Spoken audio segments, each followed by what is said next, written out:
为了宣传10月台南将陆续登场的义气爱香水系列活动，其中为特甲二长郭信良伫协办的批革工会以及屏东东乡会等单位陪同盛大举办记者会。主办单位表示，10月3号除了百会人数的中央敬老拍头阵，接下也有7号议会广场的平安祈福会等。加上做个工艺展览，以及小朋友上喜意的气垫嘉年华等各式各样的表演，相当精彩。议会跟市府合办的一个嘉年华会的活动，也延续了我们皮革工会的部分，以及我们这个花灯的部分，还有重阳节敬老的一个聚会那欢迎百岁人瑞，其实活动很多，还有很多嘉年华会。那一系列活动从10月3号开始，就是重阳节前夕，一直到10月16号的月中了。这差不多2个礼拜的时间，活动非常精彩。我相信很多市民朋友都会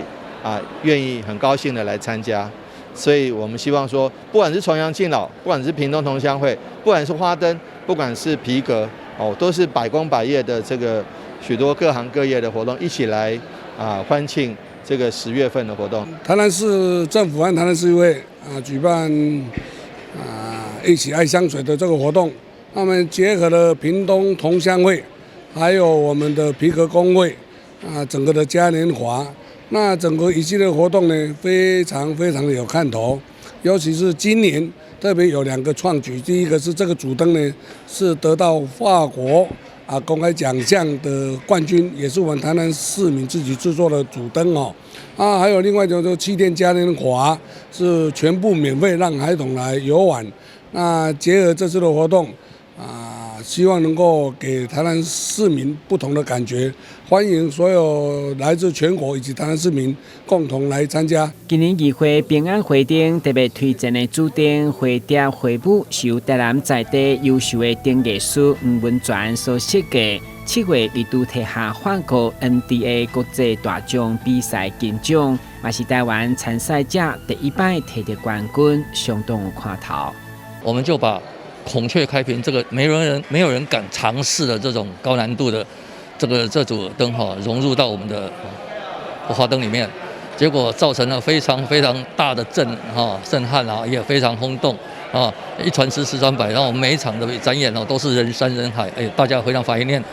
结果结束以后呢，我们台南市我们议长把他认养到我们议会，要做一个另外一次展演，因为很多人都没有看到，而且很多人还问说到哪里才可以看到。现在我们就可以在这几天就可以在台南我们的议会他们欣赏到一个用孔雀开屏，那全电动的有生命的花灯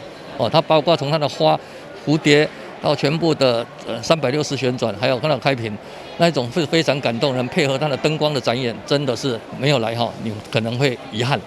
为迎接10份国庆期间台南一连串精彩活动，议会周边环境也完成绿化整顿，欢迎大家做伙爱香水。一起爱香水，